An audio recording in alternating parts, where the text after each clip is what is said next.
What's good, world? My name is Jay Lux and you're watching After Fossil. If you're new to the channel, After Fossil is a brand that not just reviews electric vehicles, but all alternative and hybrid vehicles. So join us as we embark on a world after fossil and see if we can embrace the EV. So you've decided to embark on buying an EV, but you're not sure how to go about it. You've seen the Hummer HEV, the Tesla Model 3, the Rivian R1T, and all of these are great vehicles.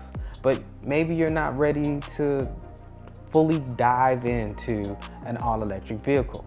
That's why I'm here to help. I've identified 5 hybrids you can buy today on the used market without breaking the bank and without waiting for huge delivery times. Let's get after it. So I'm sure you've all been familiar, and if you haven't, BMW produces an i3. That's right, an all-electric vehicle that's a little quirky, a little small, a little run-of-the-mill. And if you're a fan of BMW, you also know that BMW has a subsidiary called Mini. And Mini has been producing the e-Countryman for some time. And while the i3 might be attainable, it's not the most attractive thing to some people. But the Mini is a great alternative. It's sleek, it's stylish, and then if you do like the quirky vehicle, it gives you that little bit of design feature too. But most of all, it is a plug-in hybrid. Now, e-Countryman is a great alternative to the i3. It's bigger, it's roomier, more cargo space, and less quirkiness. To me, it seems to be the better option when you're talking about style and just overall coolness.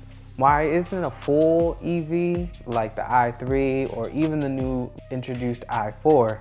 It is a plug-in hybrid, so you get the best of both worlds, and the range is really great. While it is not a full plug-in EV, it is cooler, it is cheaper, and you don't have to drive around looking like a knockoff smart car. It's just a benefit to me. And here are a few key points about the e-Countryman. While you won't be able to find one relatively easy, you'll have great satisfaction to know that when you pull up at the stop sign to another EV, you're one of few. But if you want the full EV effect and to be in the Mini, don't fret. The Mini SE Cooper is on its way. It's actually available now. But you might have a hard time trying to find one on the dealer lot. All right, I know what you're saying. But Jay, I don't want to be in a Mini. I'm a big guy.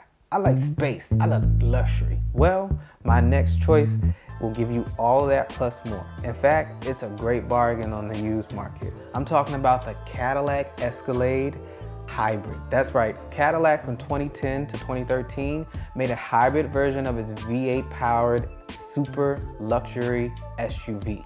So while you wait for your Ford Lightning or your Hummer EV to someday maybe possibly come to your front door, you can slide in one of these for less than $20,000. Now, because it's an SUV, a true body on frame, it does still have the V8. 369 horsepower is what you're working with. And that's hard to come by when you're talking about not only a affordable SUV, but an electric assisted SUV that really can pack a punch on the luxury sector.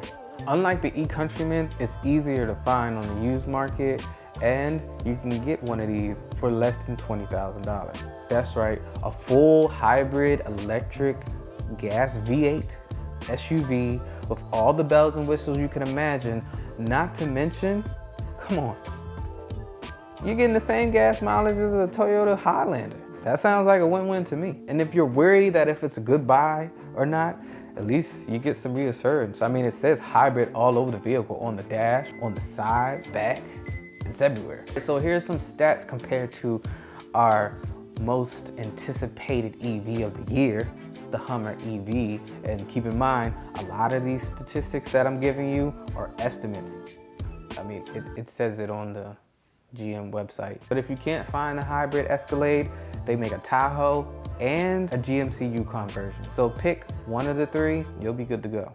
All right, but somebody's out there saying, Jay, I don't even like Americans. I'm a JDM fanboy.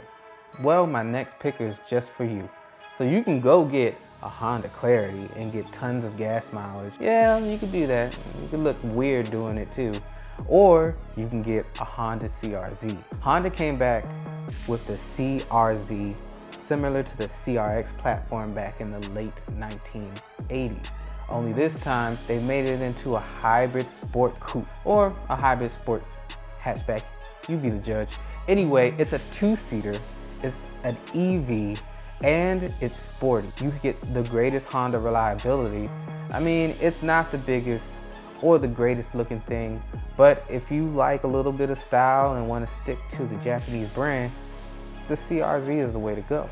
Now the CRZ, admittedly, did not live up to the hype of the CRX, but it is a great alternative for finding the medium between efficiency and sport. But not only is it a JDM sport hatchback, it gets 130 horsepower in this beast. Nah, I know, all right, it's not that much, but at the end of the day, you can just case swap the thing. Now here are some stats on the CR-V compared to the Clarity. They're kind of comparable. And besides, I've never seen a decent modded Honda Clarity. I mean, who wants one of those things? No, seriously. If you have a nicely modded Honda Clarity, send me an email, afterfossil@gmail.com. I'd totally like to see it. Prove me wrong, heck. Next on my list, and probably my favorite, is the Audi A3 Etron. Now you're all familiar with the Audi E-tron GT. It's that 600 something horsepower, all electric, uglier version of the Taycan. But you can get an A3 for less than $30,000. And it only has 200 horses.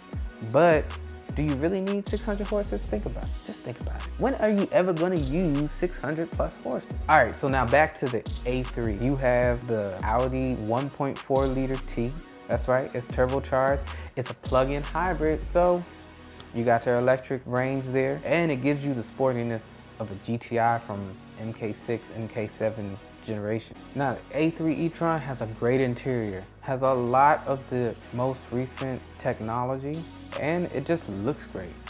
At the end of the day, you get 400 plus miles of range when you add the gas and the electric range together, and there's 16 miles of range on the electric motor alone. Now, the A3 e-tron and the GT e-tron are not in the same league, but just for kicks. Now, I wanna know what's your favorite EV of all time. Comment and like below.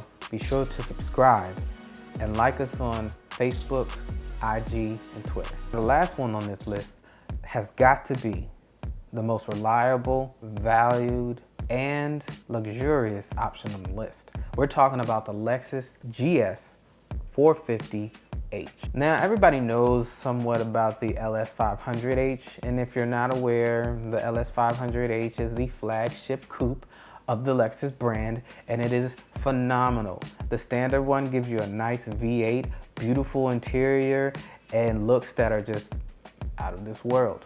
And I bet you didn't even know that the Lexus GS had a hybrid version. That's right, I'm talking about a V6 330 horsepower if you get the most recent discontinued generation, but the generation before that, that started in 2007, boasted 292 horsepower from the similar displacement. You can find an 07 to 2011 generation for less than 20,000 and 2013 to 2018 generation for less than 30. Keep in mind, Lexus is known to be one of the most luxurious and the most reliable brands of all time.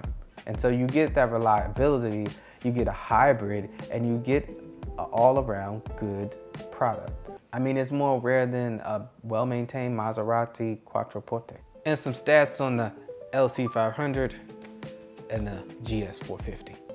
So that's 5 cars that you didn't know were hybrid. If you like what you see, be sure to subscribe and remember to comment down below. Thanks for watching, and this is After Fossil.